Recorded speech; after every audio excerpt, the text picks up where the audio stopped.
నమస్కారం. సాధారణంగా మనం ఏదైనా సృష్టించబడింది అంటే దానికి ఒక సృష్టికర్త ఉంటారని అనుకుంటాం. మరి ఈ అనంతమైన విశ్వాన్ని సృష్టించిన బ్రహ్మదేవుణ్ణి సృష్టించింది ఎవరు?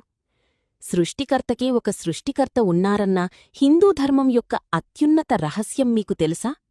ఆ దివ్యజన్మ వృత్తాంతం ఇప్పుడు చూద్దాం.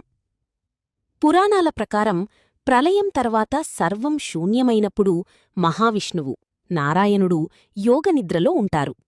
ఆ సమయంలో ఆయన నాభి, నేవల్ నుండి ఒక దివ్యమైన పద్మం ఉద్భవిస్తుంది. ఆ పద్మం మధ్యలో సకల వేదజ్ఞానంతో బ్రహ్మదేవుడు ప్రత్యక్షమవుతారు.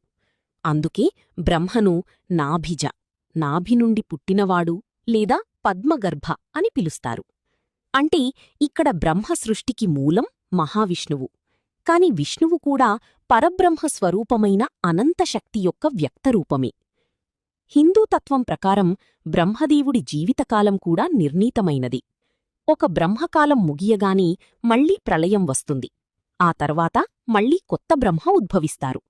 ఇలా సృష్టి, స్థితి, లయలు ఒక అనంతమైన చక్రంలా సాగుతూనే ఉంటాయి. ఇక్కడ ఎవరూ శాశ్వతం కాదు, ఒక్క ఆ పరమాత్మ శక్తి తప్ప.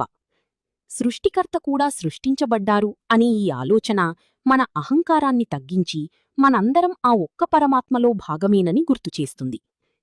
అనంతమైన ఈ విశ్వరహస్యాలు మనల్ని ఎప్పుడూ ఆశ్చర్యపరుస్తూనే ఉంటాయి. ఈ విషయం మీకు ముందే తెలుసా? కామెంట్ చెయ్యండి. మరిన్ని ఇలాంటి ఆధ్యాత్మిక మరియు వైజ్ఞానిక విశేషాల కోసం మన ఛానల్ని ఇప్పుడే సబ్స్క్రైబ్ చేసుకోండి.